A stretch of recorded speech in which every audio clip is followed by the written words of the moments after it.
Ladies and gentlemen, good day and welcome to the Q2 FY24 earnings conference call of Syrma SGS Technology Limited, hosted by DAM Capital Advisors Limited. As a reminder, all participant lines will be in the listen-only mode, and there will be an opportunity for you to ask questions after the presentation concludes. Should you need assistance during the conference call, please signal an operator by pressing star then 0 on your touchtone phone. Please note that this conference is being recorded. I now hand the conference over to Ms. Bhumika Nair from DAM Capital Advisors Limited. Thank you, and over to you, ma'am. Thanks, Michelle. Good morning, everyone, and welcome to the Syrma SGS Technology Q2 FY24 earnings call. I would like to welcome the senior management from the company and thank them for this opportunity. Without any further delay, I'll now hand over the conference to Mr. Nikhil Gupta, Investor Relations of Syrma. Over to you, Nikhil. Yeah, thank you, Bhumika. Hi, very good morning to all. Welcome to Syrma SGS second quarter and half-year fiscal 2024 earnings call. We have with us today Mr. JS Gujral, Managing Director, Syrma SGS, Mr. Jayesh Doshi, Director, Mr. Vijay Agrawal, Chief Financial Officer, Syrma SGS, to discuss the performance of the company during the second quarter and half-year fiscal 2024, followed by a detailed question and answer session. During the session, certain statements that will be made are forward-looking, which involve several risks, uncertainties, assumptions, and other factors that could cause actual results to differ materially from those in such forward-looking statements. All forward-looking statements made herein are based on the information presently available to the management, and the company does not undertake to update any forward-looking statements that may be made in the course of this call. In this regard, please do review the disclaimer statements in the earnings release and all other factors that can cause the difference. With this, I will now hand over the call to Mr. J.S. Gujral, Managing Director, Syrma SGS. Thank you so much. Good morning, ladies and gentlemen. It's my pleasure to be with you again to discuss with you the performance of the company in the Q2 FY23-24 and the half-year ended September 23. We continue to grow at a scorching pace of 45-50% plus quarter on quarter over the last 4, 5, 6 quarters.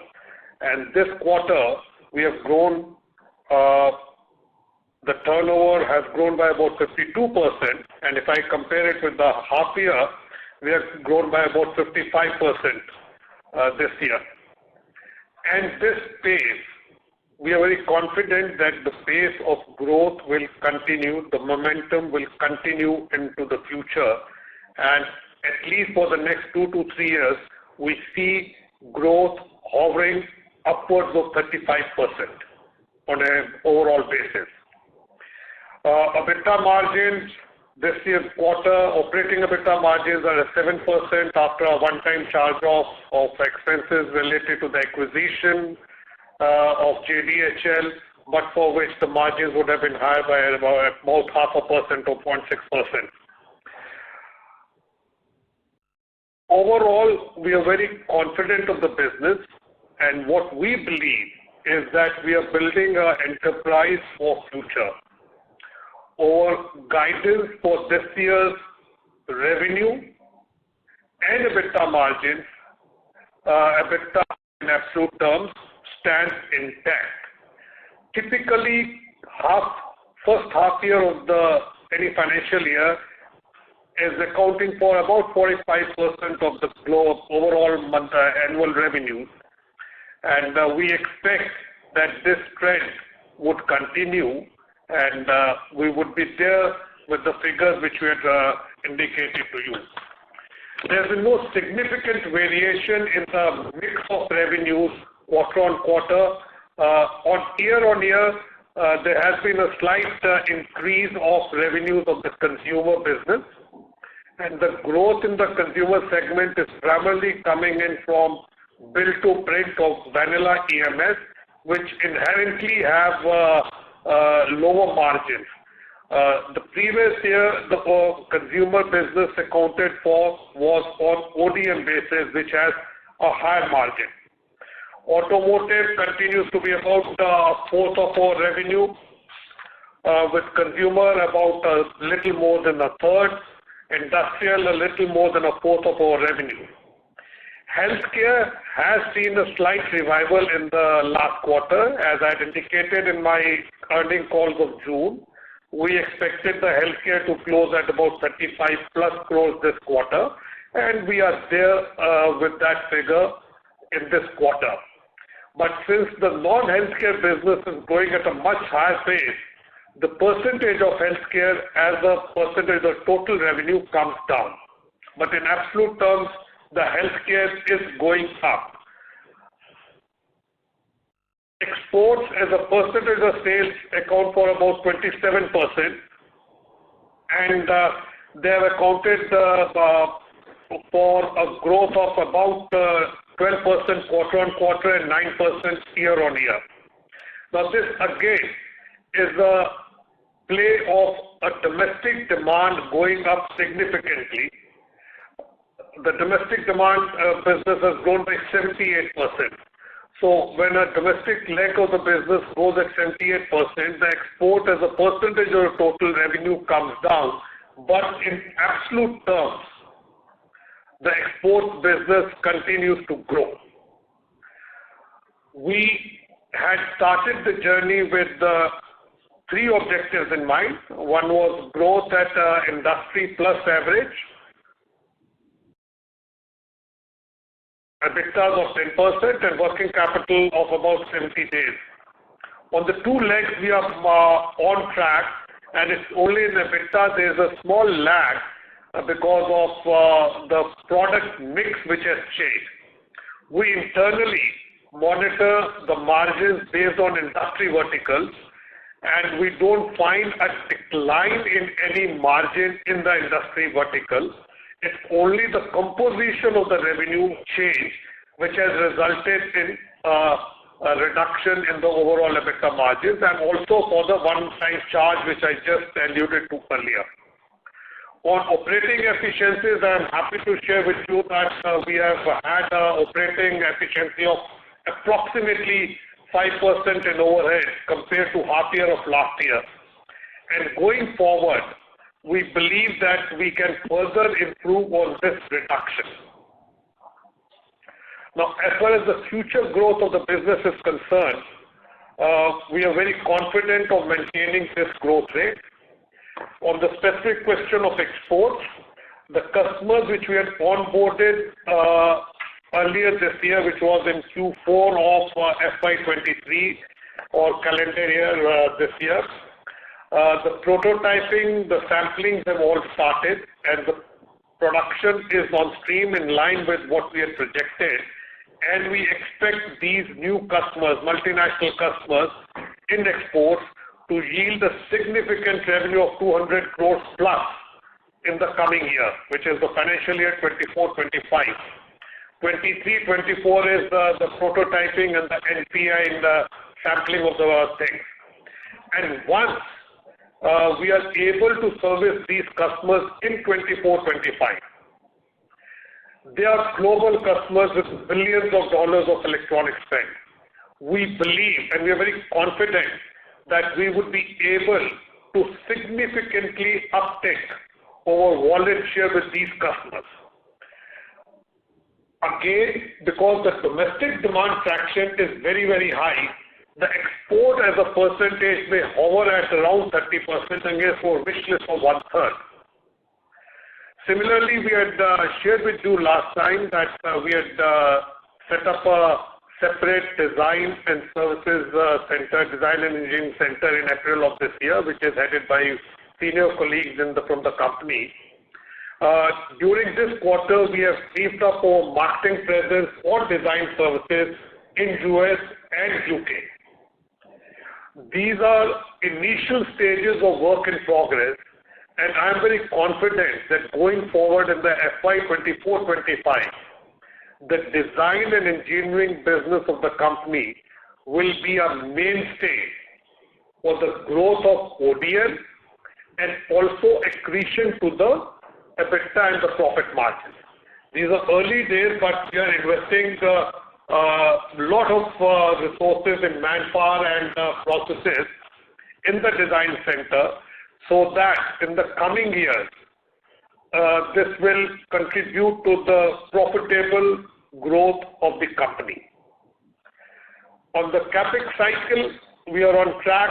We had promised, or we had shared with you that we would be spending about 250 crores on this year, apart from the acquisition. So if I exclude the acquisition of JDHL, we have already spent about 110 crores this year, and the balance is on stream. The plans which we had started early this year, they are on track, and we expect the new facilities, the greenfield new facilities, to start yielding revenues in 24-25. As I shared, all the capex plans which we are doing this year are targeted for 24-25. On the business front, I would also like to share with you that we have signed up with one of the largest IoT manufacturers in the world, and we have done the sampling production, and they have passed the test, and currently their engineers are, factories to stabilize the production processes based on global standards.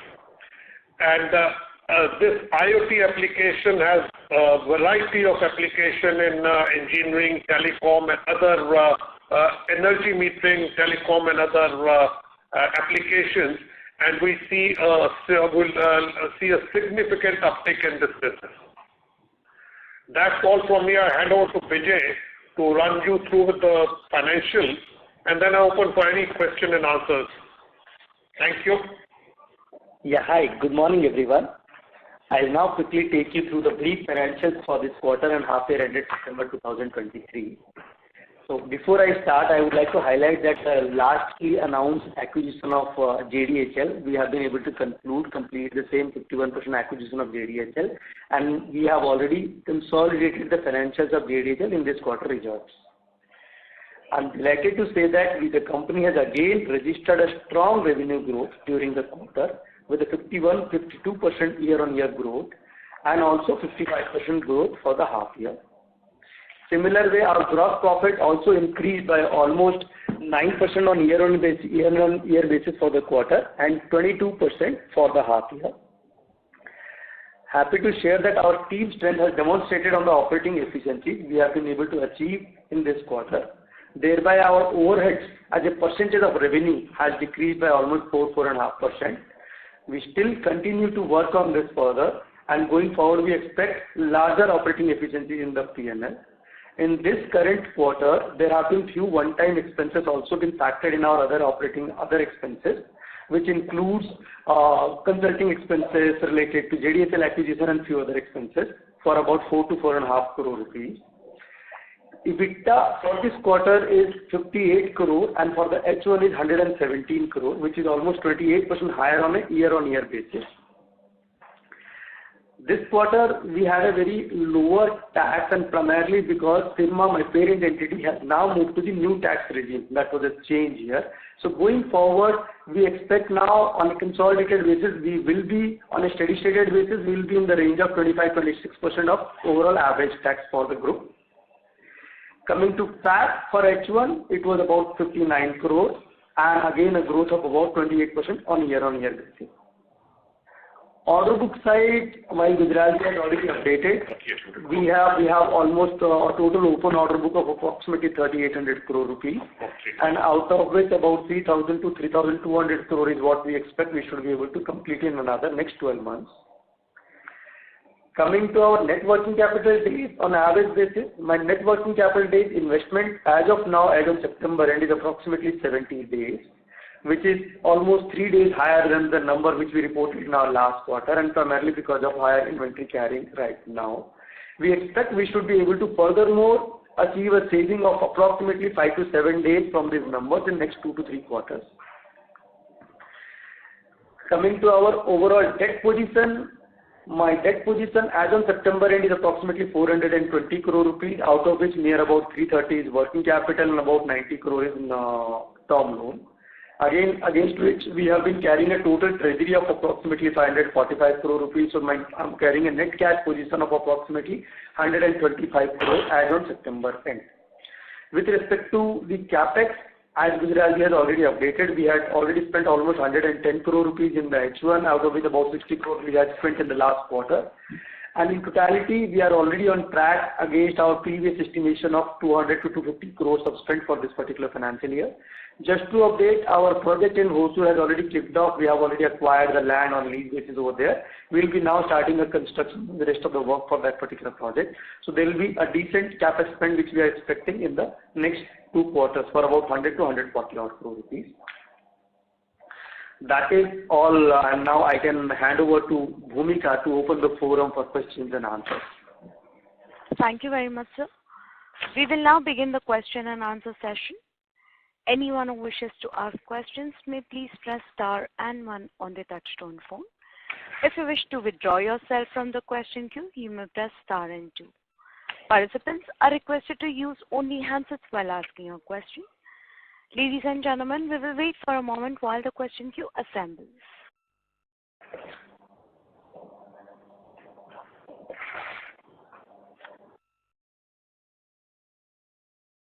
We'll take the first question from the line of Aniket Pandey from DSP Mutual Fund. Please go ahead. Yeah, hi. Thank Hi. you for the hi. Thank you for the opportunity. Yeah. I just wanted to understand which exactly products you are selling into your consumer business, because if you look at your material margin, they have almost halved in this first half of FY24. So just wanted to get a sense on that. Secondly, on your gross margin profile, going forward, what are the levers you have to take up your gross margin again to 30% and higher band? Okay. Now, I'll take that question. It has a two-leg question. The first is the product profile. 3 verticals which are accounting for about 75-80% of our revenues are the consumer, the automotive, and industrial. Automotive and industrial, it's a secular migration from one customer to the other customer, addition of new customers all over there. So we do not see a significant negativity. In fact, there's a positive improvement on the margins on these 2 fronts. In the consumer segment, what has happened, as I shared in my earlier comments, that last year we were primarily catering with the ODM product, which is my own design products. Whereas from somewhere early the last quarter of the last financial year and then this year, the consumer business growth has primarily come in from the EMS, the vanilla EMS or build to print, where the margins internationally are very, very competitive. And hence you see a big reduction in the material margin between the last year and this year. Now, what we do in our internal analysis is that is my ODM, am I maintaining or increasing the margins of ODM? It's the nature of the product which has changed, which has resulted in the margin profile reduction. It is not that the products inherently being manufactured by us over the last several decades have shown a decline. So it's a composition mix.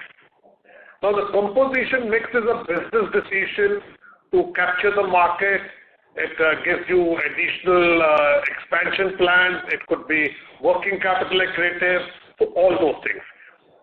Our margins are currently at about, gross material margins are at about 24%.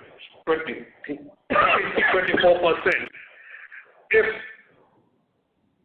they can go up or they will go up only when my exports kick off, as I shared with my exports coming in next year, for the clients onboarded this year. The current year export growth is only vanilla growth from my existing clients. The real push in the exports will come in the next year. And with the uptick in the healthcare business, I expect healthcare business to be a significant uptick next year. From about, I think, last year it was about 110, 120, 30 crores. It should be at least twice or maybe more than twice that in the coming year. So these 3 factors, aided by the design and engineering efforts which will fructify next year, I expect the margins sector-wise to go up. in absolute terms, if my vanilla consumer business goes up by a higher percentage, as a percentage, the margins may hover at 27, 26 or whatever, but in absolute terms, there will be a significant growth. So we keep both the things into mind, the percentage and the absolute. I hope I have answered your question.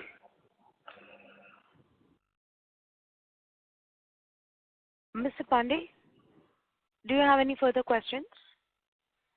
No. Thank you. We'll take the next question from the line of Anirudh Joshi from ICICI Securities. Please go ahead. Yeah, thanks for the opportunity. Sir, excluding the Johari acquisition, I guess it is included for 1 month or 3 months in the quarter. And excluding Johari, what would be the standalone growth rate numbers for revenue, EBITDA, PAT? That's one info. Secondly, the margins have been very volatile. So any explicit guidance you would like to give for EBITDA margins for H2 FY24? That is second question. And third question is, we have been hearing a lot of news flows on the manufacturing of laptops and other IT products in India. While there are, again, from government also the dates are changing a lot. But have you seen any inquiries and any view on that market for how much revenue potential is there, how much revenue opportunity is there for Syrma on that account?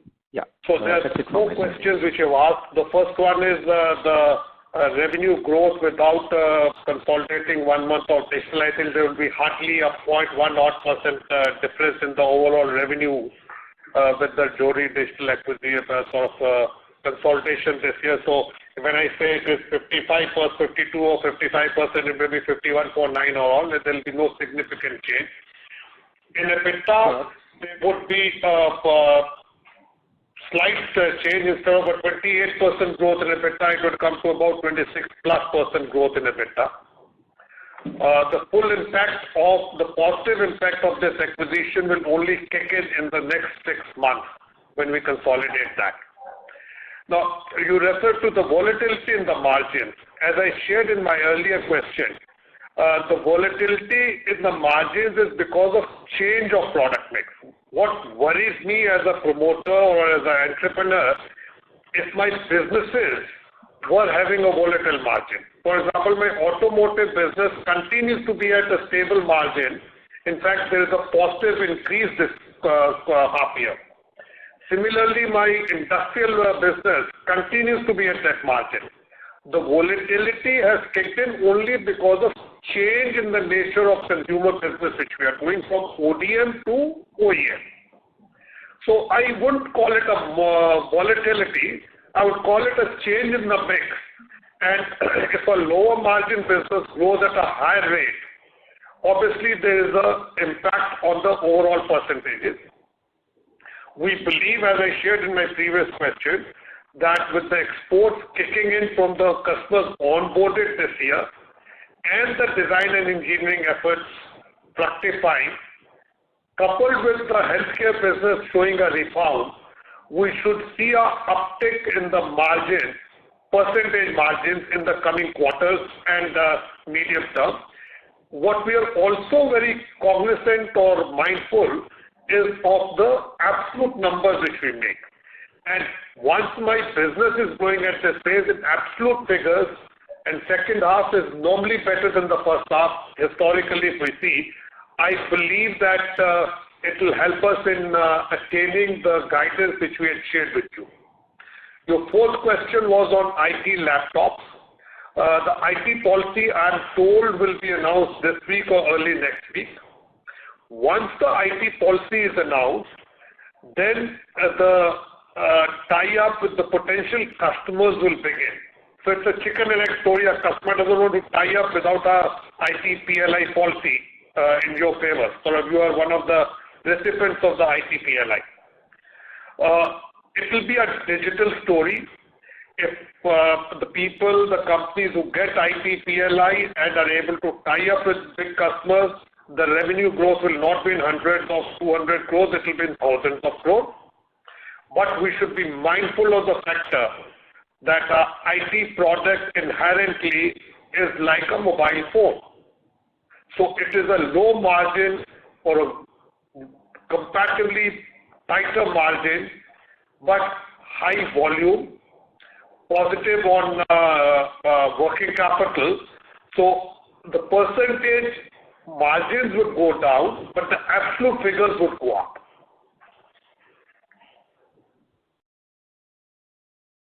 I hope Anuradha have answered your questions. Yeah, sure, sir. Very helpful. Just lastly, now we are simplifying the group structure with some of the subsidiaries getting merged with Syrma. So any synergy benefits that you would like to call out? Yeah, that's it from my side. Thank you. Synergies and consolidations, as we had shared, has already taken place. Just that the expenses or whatever assets are housed in 2-3 different legal entities. Going forward, once the complete merger takes place, that merger per se would result in saving of the compliance costs, a more efficient fund management because the entire treasury or the funds of the company are housed in one entity rather than in 2 entities, so it will be a more efficient utilization of funds. Per se with the merger, the operational efficiencies, I wouldn't attribute it to the merger. The compliance and efficient use of funds would have a direct impact of the merger. The operational efficiency, for example, 5% reduction in overhead compared to the last half year has already kicked in, and this is an ongoing process and will continue to it, but I cannot directly attribute it to the merger except for the compliance and the efficient use of working capital. Yeah, sure, sir. Thank you. Very helpful. Thank you. Ladies and gentlemen, in order to ensure that the management will be able to address questions from all participants in the conference, please limit your questions to 1 per participant. Should you have a follow-up question, please rejoin the queue. Thank you. We'll take the next question from the line of Alok Deshpande from Nuvama Institutional Equities. Please go ahead. Good morning, sir. So just one question from my side. Sir, given that our consumer segment is growing the fastest, do you expect a much bigger reduction in working capital given the asset turns are more and working capital reduction? So can our ROC go up because of that? You see, end of the day, when we take business, we evaluate various parameters. And typically in a low margin business, the asset turn and the working capital as a positive feature. The negative feature is the low margin or comparatively low margin. The positive is the working capital, the cash flows and the asset turn. And as this business grows up, we would definitely see the uptick in both the asset turn and a better efficient utilization of working capital. Now, we are growing at 50-odd%. You have to keep the capacities ready for the new customers. And hence, the tangible returns which should have come are not visible. If I was to exclude the assets which have not fructified on a full-time basis, my asset turns are already upward of 6x. But because the capacities are being created for the new customers and new products, there's always a time lag between the creation of the capacity and its utilization. But yes, with the consumer business, we'll see positives on both the things which you mentioned. That's the asset turn and the working capital. Sure, sir. Thank you so much for your answer. Thank you. Thank you. We'll take the next question from the line of Venkatesh Balasubramaniam from Axis Capital. Please go ahead. Yeah, thank you for this opportunity. My question is all related to revenue and EBITDA. You know, all of them are interrelated questions. In one of your answers, you alluded to the fact that about your guidance. So can you once again clarify what exactly is your guidance for revenue and EBITDA margins for the current year? Because we are not aware of any guidance, because even in the last quarter, you didn't mention about any guidance. So can you please clarify clearly what is the guidance for revenue and EBITDA margins? On a related note, you also mentioned that in the first half, normally you do 45% of your yearly revenues. Based on that, back of the envelope, it looks like you're possibly talking about full year revenues of roughly 3,000 crores or 30 billion. And on a related note again, your EBITDA margins in the first half is 8.7%. What is something that we should bake in for the full year? Would it be 8.7% or will it improve slightly? And if it improves, where does this go to for the full year? Okay. I think you're bang on when I shared, absolute future projections is one issue, but we do share the guidance. And when I said that we grow, the first half is approximately 45 odd percent. So whether the final figure is 2,900, 3,000, 2,800, 50 or 3,100, that is, we'll sort of share when it happens. But you're right, based on this, we expect to be around the figure which you indicated. I can't pinpoint exact to the 50 crores whether it will be this or that, because these are long-term contracts and market situations in the last month would vary, where a 1 week delay in a billing could result in a lower turnover. On EBITDA also, you have shared the percentages, and as a logical thing that if we achieve the revenues which we are expecting, we will get some operational efficiencies kicking in, and we should be able to achieve what you have pointed out in your question. So, okay. So you're basically telling if you do get to, let's say, 3,000 crores kind of revenues, 9.2% kind of margins is possible. I'm not holding 9.2 or 10. I'm saying we should be there. Okay. Okay. Thank you. All the very best. Thank you very much. Thank you. We'll take the next question from the line of Meet Jain from Motilal Oswal. Please go ahead.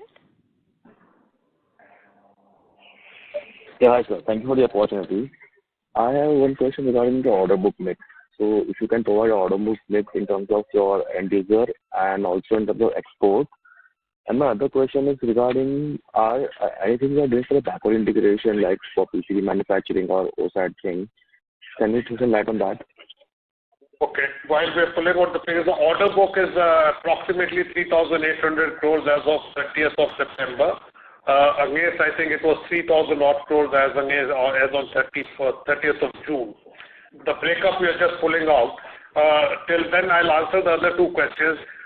We are evaluating OSAT or APMP as we call it, but as yet we have not taken a final decision because we are very mindful of the capex cycle in this, which is a huge capex. So we are very cautious in evaluating this project. So it is still, let's put it, WIP. And as I had shared in my last call, this project does not have any first mover advantage, simply because the Indian companies would be tying up with a foreign partner and stuffing his supply chain. Or his supply chains will migrate from his existing location to India. So it's not that I'm ceding a market to competition. Till that project is set up in India by the technology partner, he would continue to supply from his existing manufacturing locations. So it's still a work in progress. On PCB, we have given it a thought, but when we scan around, we find that none of the EMS companies are into PCB. And I would give benefit of doubt to their global intelligence, whether it is a Foxconn or a Flex or a Jabil or a Sanmina, and I can go on naming. And they're all multi-billion-dollar companies. None of them is into the PCB manufacturing. And PCB manufacturing is a chemical industry.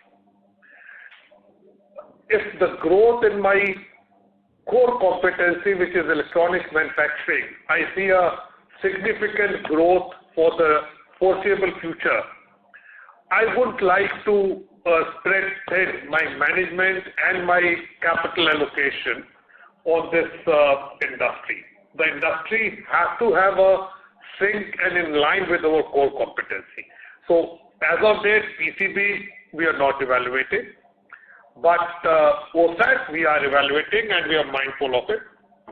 on the order book side, approximately 20% of our order book is related to the export business and the balance is related to the domestic business. In terms of end user mix like auto, healthcare, consumer? In that, if you see broadly about 20% is towards auto and similar way about 20% towards industrial business and about 10 to 15% is related to healthcare, IT and railways business and about 45 to 50% is related to consumer business. See, I'd just like to add on this, the export business is just onboarded the customers when doing the sampling. So what we have is the contracts and we don't have the firm orders. So we don't call it a firm order till a purchase order is physically received into a system.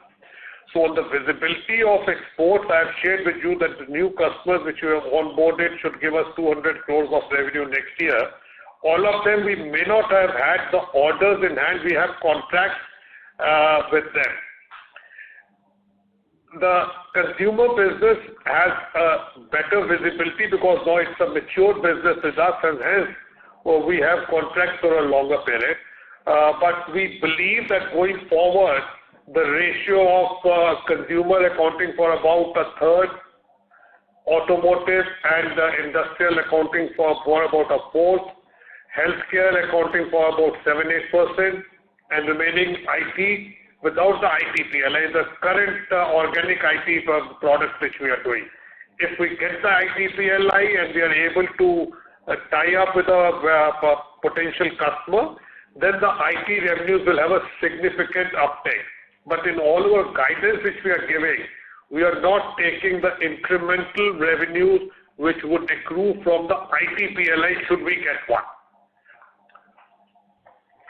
So just to clarify, you're saying one-third, our target will be one-third from the consumer side, 7 to 8% from the healthcare side, one-fourth revenue from order book from? Sorry? So one-fourth order book you mentioned will be? 20 and you can say maybe healthcare, IT and railways about 15% and similar way the out consumer is 45. That's order book. Yeah. Okay. Thank you, sir. Thank you. The next question is from the line of Rahul Gachare from Haitong Securities. Please go ahead. Good morning, gentlemen, and thank you for the opportunity. While most of the questions are answered, I just have one question which I wanted to continue from the earlier participant. Now, you've very clearly guided about the revenue, and you also talked about margin through a combination of operating leverage, merger benefits, and rising share of exports. Now, when you compare FY24 through a combination of all these kind of things, what is the benefit that you are looking for? And to make things easier, could you also talk about the margin differential that you would have between your domestic business and your export business? Thank you. Domestic versus export, the export is higher by about 5 to 7 percentage points. So when I say my gross material margin is about 24%, it would automatically mean that there would be some products which would be at 30, 35%, 34% gross material margin, some products which will be lower than 24 and hence the average of 23, 24%. So there is a differentiation of 4, 5, 7% depending on the industry which we are serving between the exports and the domestic. Healthcare similarly is a high margin business. But within the domestic business, I think the margin profile of automotive is slightly more tighter than industrial. Industrial is slightly more accretive to the margin. Consumer is sort of the tightest. And one thing which I would like to share with all is that in the consumer we are supplying products which are covered under PLI. The PLI incentives have not been factored in the margin profile which I have shared with you or which are depicted in the accounts. We are entitled to a 6% PLI and then it goes to 5.5 or 5%. So let's take for the next 2 years it is 6% or 5%. That margin has not been considered in the margin book in the financial statement. They will be accounted for only when they are physically received in the bank. whatever we receive and whatever we share with our potential customers or existing customers, the net accretion, if I was to share, say, a 50% margin, then a 3% accretion on the telecom products which I supply. If I was to share 2/3 and 1/3. So for a sort of a rough sort of indication, for the last year, our PLI is about 9 crore rupees. So if I have to share 2/3, 3 crores gets added to my EBITDA. If I share half, 4.5 crores gets added to EBITDA.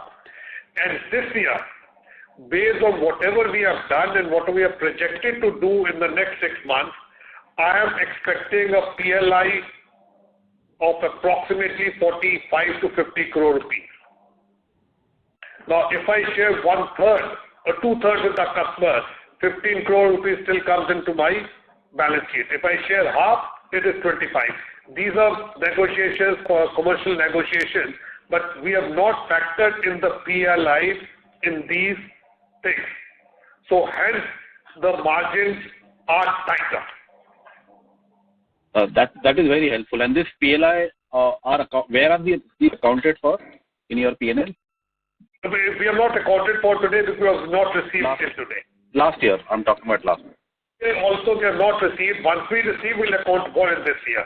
So conservatively, it's not on an accrual basis. On a conservative basis, we will account for it only when the money is in the bank. The applications have been filed. They are under the process of evaluation and scrutiny. So say hypothetically I get the PLI in February, I'll account for it in the quarter of January to March. So these financials don't have a reflection of PLI at all. Sure. And you will account it in other income, I would imagine. That will go by the guidance of what the industry practices and what the institute or the auditors advise. We'll go by the industry practice. I don't know how Dixon and other companies which have already received it. I'll ask Vijay to go through it, and it will be accounted for in the main income. So this should come as other operating income. You are right, as per the accounting standard, and again, will be guided by the auditors here in this particular case. Sure. Thank you. Thank you very much, and all the very best. Thank you. We'll take the next question from the line of Amar Maurya from AlphaStreet Advisors Private Limited. Please go ahead. Sir, thanks a lot for the opportunity. Couple of questions from my side. Sir, firstly, if you can give me what was the JDHL growth in the first half, and what was the revenue consolidated in Q2, if any? That is number 2. And then I have few follow-up. So JDHL in this quarter, we have only maybe less than a month kind of a performance is what we have considered, because we acquired that particular entity on 5th of September. So the revenues are less than 10 crore rupees, and similarly very minor EBITDA and PAT has been added in this particular quarter. Going forward, it should be a normal full complete performance which will be consolidated. And the revenue growth, when we are seeing, as maybe Mr. Gujral has previously explained, the growth numbers will be broadly similar. So like instead of 55%, you can consider 54.5% of the revenue growth on H1 basis. And same way, EBITDA and PAT growth, which we have been saying 28%, that can come down to 26.5% and 27% broadly. For JDHL? That is for our performance excluding JDHL. No, sir. What I want to know is that JDHL first half performance, since you consolidated, what was the JDHL's first half growth? That is, we can provide you separately of. If we have accounted for JDHL only for 1 month. Sir. Correct. But at least we must be now having 6 months of performance of JDHL, right? Yeah, we can share it. I don't have the figures immediately off the line, but I think it is a sort of a flattish sort of a growth, maybe 5-7%. There's no significant growth in the overall thing because we took the overall figures of the financial year last year. But what we are very confident is that we have acquired a platform, and in the coming years we are putting in a system. Now we have already put in a system of how do we run that operation more efficiently than what it was being run, and how do we address the markets which are available. And there are a lot of interesting products which are in the pipeline over there. and we have got some central government approvals. We are tying up with one of the renowned Indian brands for the medical devices, for servicing, supplying it to him. So we are confident and bullish on the growth in the portfolio of JDHL and healthcare, which we already have.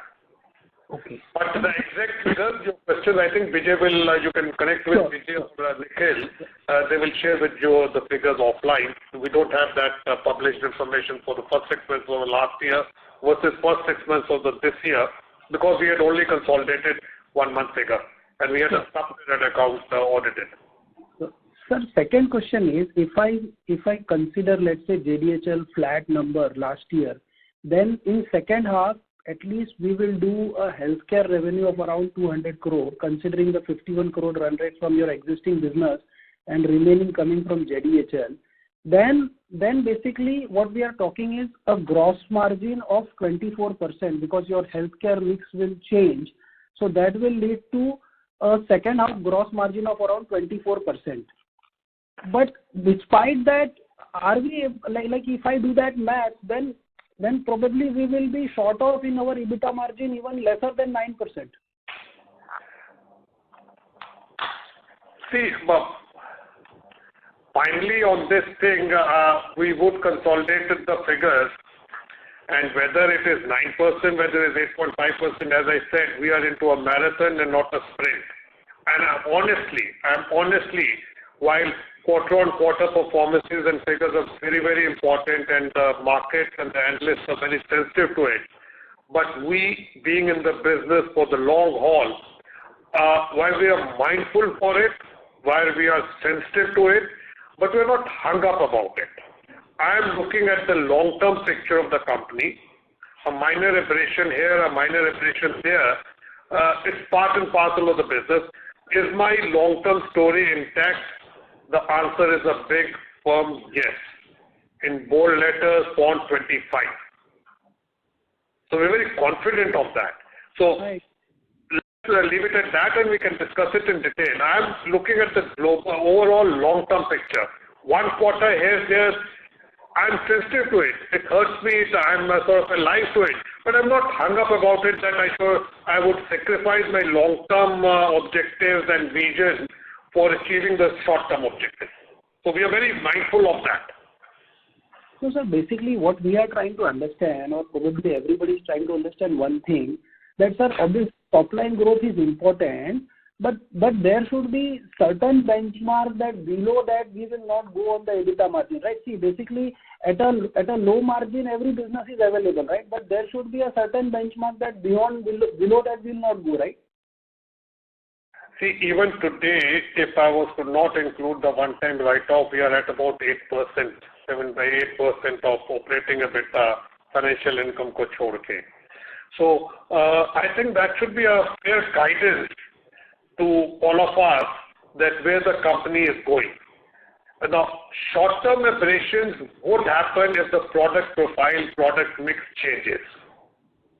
Please appreciate that. But long-term story should remain intact. And that's what we have shared. Right from the beginning, we have been sharing that we should be about double digit. Now, I'm not saying 12%, 11%. We have always been maintaining we should be about double digit. And still maintain that on a long term. Short term, there has been a small lag in it. How will we achieve that in the future? We have already shared our strategy of export being about 1/3 of our revenues, and design-led manufacturing being about 25%, which is currently 18%. Now, once these 2-3 things fall in place over a period of time, we should achieve the percentages which we had suggested, but we should also be mindful what is the absolute quantum we make. End of the day, percentages are very, very critical, but what is the absolute money in the books which we earn, that is also very important. So it's a play of all these things. There's no simple black and white answers to this. And also the low margin business comes with advantages also. It brings in about the businesses as well as the working capital. Look at the impact on the working capital and the cash flows, the generation of the cash flows and the reduction in the working capital. So I think it's a great balance to have it. And if this one-time expense would not be there, we are on the track, as Mr. Gujral said, on the margins also. So keeping everything and a long haul, it's just not an aberration also if I were to ask you in one quarter, because a lot of companies, they capitalize the one-time expenses to the investment, which has not happened here. So it's mindful about that the new businesses or the businesses which are accruing also attracts a lot of other businesses as well as working capital positive. I mean, in most of the cases here, look at the reduction from 98 days of the year, we are today at 70 days, which we have said, as Mr. Gujral earlier pointed out, that 3 parameters we have said that we will bring about reduction in working capital, we will ensure top line growth, and we will ensure a balance of the margin to achieve over 9 to 10%. And we are there. Okay. Perfect, sir. Thank you. Thank you. We'll take the next question from the line of Jignesh Kamani from GMO. Please go ahead. Hi, sir. If you take about, you mentioned that share of the ODM business, particularly in the consumer, was lower this time. I believe ODM is significantly high working capital cycle versus OEM. So despite lower share of ODM, we have not seen any improvement in the working capital cycle. So I just want to know the reason behind that. And can you help understand about, is there any material difference in the working capital cycle between auto, consumer, and other segment? Sorry, I couldn't get the last part of your question. Second thing is on in segment wise, be it auto, industrial, healthcare, is there any material difference in the working capital cycle? In the working capital cycle. Okay. You see, typically in the industry as a thing, products which have a high margin would have a high working capital cycle because the volumes would be lower. The low margin products, the volumes would be higher, so the operational efficiencies both on asset turn and the working capital kick in. Now, we are very mindful of the overall thing. End of the day, we have to have a positive cash flow on a consistent, is not quarter on quarter, but at least on a yearly basis, half-yearly basis, we need to have a positive cash flow. The margins in ODM are 5 to 7% higher than the plain vanilla build product, but then it will also depend upon the industry which you are servicing. So, the working capital cycle in automotive, industrial, healthcare, by and large is same. There is no significant difference between the two. Now, if you are supplying to contracts which are with government, the working capital cycle could be very, very high, as some of the peers have in the industry, their published information. But if you are supplying to the private sector, exports, typical net working capital cycle should be about 80-85 days. Coupled with other products, we brought it down to 70 days, and we expect to bring it down by another 5 to 7 days in the coming quarters. So if you take about the second quarter, despite lower share of ODM, working capital is not reduced. So just want to understand the reason behind that. In this second quarter, so like quarter on quarter, while we have been targeting to reduce the working capital, but quarter on quarter averagely, this is primarily like some customer related inventory is what we have got in the end of this quarter. So that's where there is a 3 days of difference. It has not reduced it, but these are some things like quarter on quarter variations which will keep on happening. Okay. Now, just to add on to what Vijay said, as I shared in the beginning, that the customers, export customers which we have onboarded, we have procured inventories. I'm not saying the inventories have been procured for series production, which is to start in January or April of next year. But when you buy products for new customers and new products, when you buy the material, you are stuck up with the minimum order quantity or the sort of a size of a component of spool. The components typically come in a spool. So I may have to make 100 pieces, but I'm stuck up with 5,000 pieces of inventory because the minimum spool size is 5,000. So 3 days variation, which is less than 5% in terms of number of days, is a play of many factors. And one shipment for some reason gets late, you are stuck up with the inventory. So on a consistent basis, we have brought it down from upwards of 90 to 70. Now 70 becomes 67 or 65 or 72, 71. Last year it was 67. That's a commercial play, and I think we should not be too sort of sensitive to it. These are commercial things. End of the day, what we are interested in knowing or what we look at is the trend right? Are we reducing the working capital cycle or not? And there the trend is very, very discernible that yes, my teams have done a good job in bringing down the working capital cycle. And I think a good reference point will be to see what other peers have done in the industry.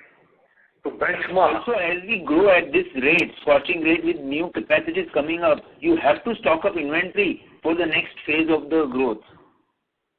Understood it. So if you take about 3-5 years down the line, what kind of operating cash flow to EBITDA ratio we are comfortable at? So we are targeting a OCF to EBITDA going forward on a steady basis 50% plus. That's what is our clear target. We are continuously working towards it. In H1, this is still about 20%, but given the working capital efficiencies which we are targeting for H2, we should be able to improve it further. Sure. And just adding to that, since incrementally more growth is coming from healthcare or some export also, which are slightly heavy on the working capital cycle, is there any risk for the further increase in the working capital cycle in near term? See, on an overall basis, I think we should be hovering at about 70 days. I'll be happy if we can bring it down by another 4, 5, 6 days. I don't personally foresee a significant uptake in the working capital a number of days. But again, there is one caveat to it. When I start the manufacturing of series production for my export customers, then till the production cycle comes into being for a month, 2 months, the inventory levels could go up. And the sales would cook in 30 days, 40 days later. So I have to stop the inventory before to start the production. So month on month, there could be slight aberration.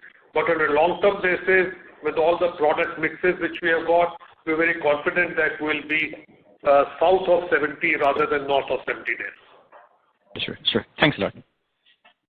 Thank you. We'll take the next question from the line of Keyur Pandya from ICICI Prudential Life Insurance. Please go ahead. Thanks for the opportunity. Just want a clarification. So, the kind of mix change you have seen within the consumer also, are we seeing based on our order book such changes in any of the other such segments, either positive or negative mix change in other segments? And the one clarification is that, so basically you are mentioning that by FY25, mix would improve and that would give us not only growth but margin accretive growth, but that would be in FY25. Yeah. You see the product mix in FY24-25 in absolute figures will see a uptake in export, will see a uptake in healthcare. But the domestic business would continue to go at the scorching pace of 60-70% of whatever it is, led by I emphasize on the consumer. So as percentages, the impact will not be that visible. It will be visible, but in absolute terms, the impact will be very, very discernible and therefore everyone to see. See, if my domestic business in the consumer segment goes up by 50%, so currently it's about 30%, 35% of 1,300 crores. So it's about 1,000, what you call 500, 450, 490 crores. Now, if on 5,000 crores or 4,000 crores, it is 30%, 40, 35% will be 1,200 crores, 1,500 crores. So as a percentage, the impact will be there, but in absolute terms, the incremental revenue which I get from my export business, which I shared, will be about 200 crores from the new customer, and the healthcare business. It will have a positive impact on my bottom line in absolute figures and the uptick in the percentage also. Okay, the first part that any further mix change within sub-segments you are witnessing any visibility based on your order book, the way you have seen in consumer between ODM and OEM? See, the consumer is more of OEM is going up. The ODM will kick in only next year, too early to say. ODM is accounting for about 17%. Next year, I expect it to be higher by about 3-4% more. So I should be at a ODM of about 20% minimum next year.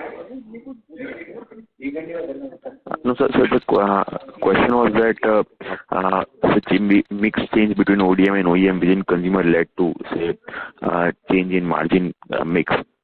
In rest of the segments like auto, healthcare, industrial, etc., from current levels, are you seeing any change in the mix which can lead to fluctuation in margins if you have visibility based on your order book? There is no significant change in the order book or the product mix which we will be supplying. So industrial is industrial. There is no significant difference between one industrial product to the other industrial product, and so is the case with automotive.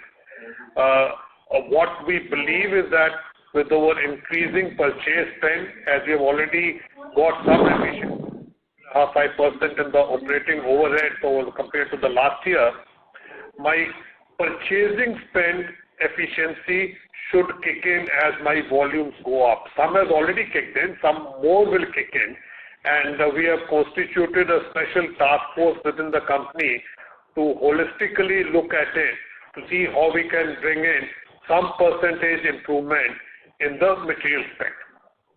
Okay. Just second and last question. Early days to form the chicken, but they will surely be hatched. Understood. So this last question, as you talked about, say, balance between margin and working capital, so how the working capital would be different for consumer segment versus rest of the segments? There's a difference in the high volume. The working capital cycle is significantly lower. As I said, that industrial and automotive and all those things that have a working capital of 80, 85 days or whatever, 90 days.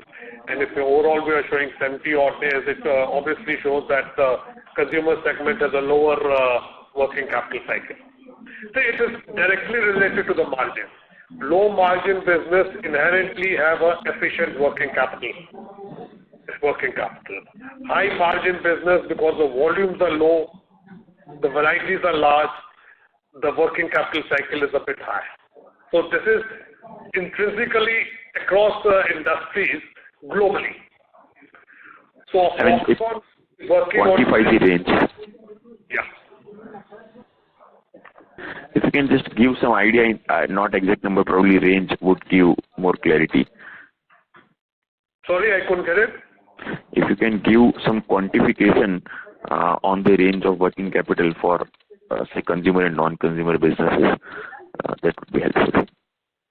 Consumer, while the high volume business can be somewhere around between 30 to 40 days, while the other businesses we are running varying with different kind of verticals, it is varying between 60 to 80 days. So that's where we see this average is about 70 days. Understood, sir.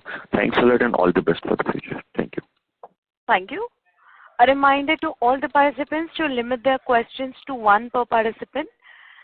We'll take the next question from the line of Vishal Singh from Makrana Capital. Please go ahead. Hi guys, this is Prabjot from Makrana. I think a few people have asked this question, and I think it's just important to get clarity here. So even if I adjust for the one-offs because of the acquisition, the ask rate for the margins for the second half is close to about 11.5%, which gets you to a full year number in the range of 9.2, 9.3. So, what is the visibility on that? Number one, and number two is, Mr. Gujral, while I fully appreciate the way you look at things, which is as long as there is no deterioration in the margin or the products that you're supplying, and this is just a function of change of the composition. I think what people are, including us, are trying to get our head around is, so this is essentially the second quarter running where margins have come out lower, driven by the consumer business. So I think what people are trying to figure out is when you look forward, how does the business shape up? Because if the business is going to be consumer heavy, then clearly the margins will structurally be lower, while obviously growth can be higher and absolute number can be the same or give or take. So how do you think about that? Because I think, and if that dynamic changes, I think just more visibility around, okay, look, this is where we are today over the next 18 to 24 months.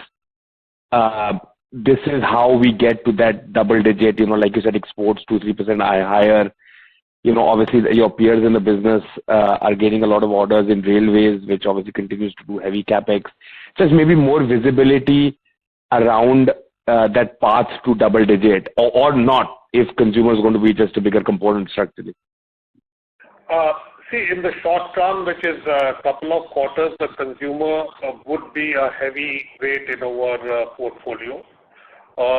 In the long run, once the exports and other products kick in, it will come back to its normal percentage. We would love to have no industry segment accounting for more than 25% of our revenue on a long-term basis. That's a sort of objective which we have set for ourselves. But aberrations within the quarters do happen. And as I shared in one of my earlier questions, we have not factored in any PLI benefit for the current year or whatever. So hypothetically, if I was to take a PLI on an accrual basis, which I will not, as a conservative entrepreneur, my margins go up by another 0.6, 0.7, 8%, 0.8% because of the PLI itself. Long-term, consumers should be around 30% plus. I don't see it coming down to 25% in the near future. When I say near future, even in 24, 25. Thereafter, it's too early to guess how the things pan out. But I would expect consumer to be about 30%, exports to go up to absolute figure, very good figure, it should be 30% plus. And once my design efforts kick in, and we have hired resources, marketing resources in US and England, London, to spearhead the design marketing, I think we are there with the figures of the EBITDA margin which we have taken. And Mr. Vishal, one other question. So I understand exports, I understand consumer. What about the other, which is the whole thesis around import substitution, now whether that is industrial, railway? How do you think about that business and the growth in that business? The industrial railways are a long haul. The values will not be very significant in the short term, as they have a long gestation period. As I shared in my last call, we got the RDS approval and we expect to do railway business of about 70 crores up from about 35-40 crores last year. Now, even if that 70 crore was to double next year to 140 crores, it's 100% growth. But 140% growth, if I close at whatever figure we believe this year, and I was to grow at 40%, 140 crores will be what, 3.5%, 4% of my total revenue. Correct. On a conservative basis. So the import substitution in the consumer has the impact of what you call it, when you take a paracetamol, it reduces the temperature immediately. So the import substitution in consumer space has a very short gestation period. Import substitution in industrial, railways, aerospace, and the like has a high gestation period. So you have to work on the patient to make him healthy. So these are the buckets where we are working for the long-term health. But consumer business is available today because of the import substitution, and hence this sort of mismatch in the portfolio. Understood. And maybe we can take this offline. So well understood on the short-term impact of consumer. It will be just helpful when you look at other domestic substitution opportunities, kind of how does that roadmap look like, over the next 2, 3, 4 years. But this is very helpful.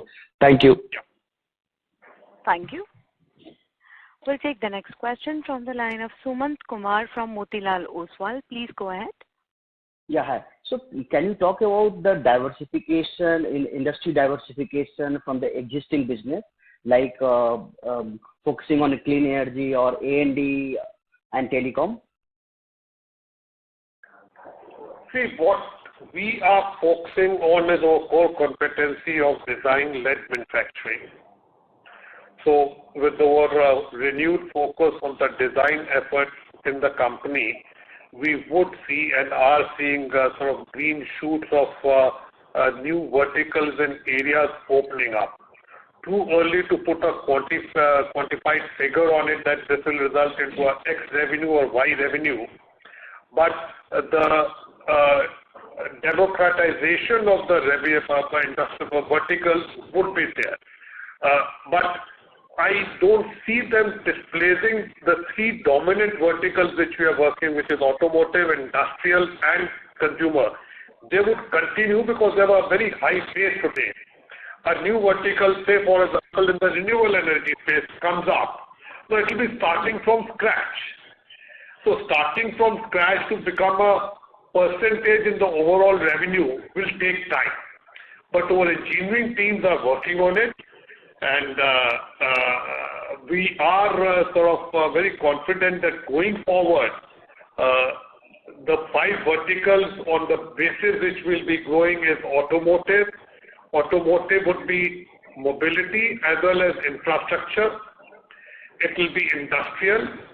And industrial, the utility metering would be one of the dominant players, apart from power management systems and other things. Aircon business would be a good business in the coming years. We have already started doing reasonably good revenues. We are tied up with the leading Japanese manufacturer in the country, and we are servicing his product. IoT would come in, but the IoT value would be small, but it will be margin accretive. And one stream which we have started focusing on is the engineering services stream. Too early to say how much it will generate, but hypothetically, if it was to generate a 30 crore revenue in a year, there the typical EBITDA is about 45-50%. So 15 crores is direct to the bottom line without any material cost. So the design and engineering services is focused on two branches. One is the ODM development and one is the services business. So with all these factors, with the healthcare coming in, the PLI coming in, I'm very confident that what we had set out on a long-term basis of a reasonably high margin business with huge volume, from 1,000 crores if you go up to 4,000-5,000 crores, and you are able to get that without significantly compromising on EBITDA margins, the absolute cake and pie which is available is very good. Thank you so much. Thank you. Ladies and gentlemen, this will be the last question for today, which is from the line of Swati Junjunwala from BOB Capital. Please go ahead. Yeah, thank you so much for taking my question. Most of them have been answered. Just two quick ones. First, you said that ODM contribution was 17% in consumer for this quarter. So how much was this last year? And second, on the revenue guidance, you said 3,000 crores for the full year. So is that including the 100 crores of jewelry that we expect in H2, or is that excluding that? We currently have not factored in the jewelry revenues in our business plans. So whether it is 3,000 or 2,900 or 3,100, with what the figures when I say that we do 45% or whatever in the career first half, it's all organic, it's not including inorganic. So that should answer that question. On the ODM share in the last year, my personal gut feel is it was 22%. In the consumer space, I'll have to get back to you. What was the percentage last year? I'll ask Vijay to get back to you offline. I don't have the figures. But my personal hunch is that it will be significantly higher in consumer. So last year it was about 28% ODM share in consumer. In consumer. And this year it was? The 17% this year was for the entire business. Because healthcare and consumer are two separate products and classified in ODM. So I'll get back to you. That's a question part with my team on the component, the breakup of the consumer business between ODM and non-ODM. And with me, we'll get back to you. Yeah, and also if you could share what is the mix in H2 that you are expecting for ODM? Sorry? What is the ODM share that you're expecting in H2, FY24? I think we'll continue the ODM because the OEM business will go at a much faster pace. I think on the organic basis, my ODM share should be same as about this year, which is 17-18%. But with the inorganic sort of consolidation of figures, it should go up. Got it. All right. Thank you so much for taking my question. Thank you. As that was the last question for today, I would now like to hand the conference over to Mr. Jasbir Kutral, Managing Director, Syrma SGS Technology Limited, for closing comments. Over to you, sir. Thank you, ladies and gentlemen. Pleasure answering all your questions. If you have still some queries, please get back to Nikhil Gupta, our Investor Relations Head, so that he can answer all those queries. On a closing note, I would just like to state very shortly that we are focused on building a long-term sustainable organization, which, as I have always been saying, grows at a rate higher than the industry average, which we have demonstrated in the last several quarters. Superior profit margins, which we have lagged slightly because of one-time expenses and the structural change in the product mix. It takes time to get back to the original structure. Now, I would like to share with you what we are doing in the organization building. That's the key when a company is graduating from 1,000 crore rupees to $1 billion company, whenever that may happen in the near future. The organizations have to be in place and the system and processes have to work. And our teams are working very, very seriously on this. Now, I'm happy to share with you that we got a IPC 610 Class 1, 2, 3 certification, and we are the only second company in the country to have this certification. The certification of Class 1, 2, 3 sort of qualifies me for my international business to cater to consumer, industrial, automotive, and aerospace. The only other company which got this certification in November of 22 was SFO Technologies. Besides that, Siemens is the only company which has a Class 2 certification, which means they are not qualified as per the certification of aerospace automotive. Now, these processes and systems take a lot of time, a lot of cost, but they are enabling the organization to be future ready. As we have shared in our presentation, we have been listed among the top 200 Forbes growing companies. So all this is a demonstration of the effort of the team. I am just a cog in the wheel. It's the team which delivers. So anything which has happened positive in the organization is full credit to the team. And any negative or any aberrations which have happened, it is the leadership which has to take the sort of responsibility. I would only assure you that we are very, very focused on growth, profitability, social responsibility. For example, we have set ourselves a target of 50% sourcing of energy from green sources.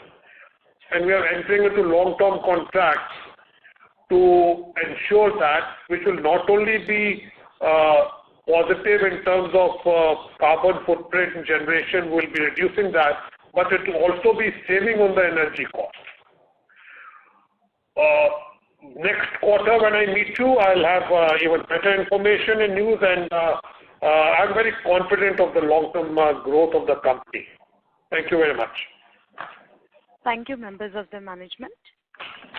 Ladies and gentlemen, on behalf of DAM Capital Advisors Limited, that concludes this conference. We thank you for joining us, and you may now disconnect your lines. Thank you. Thank you.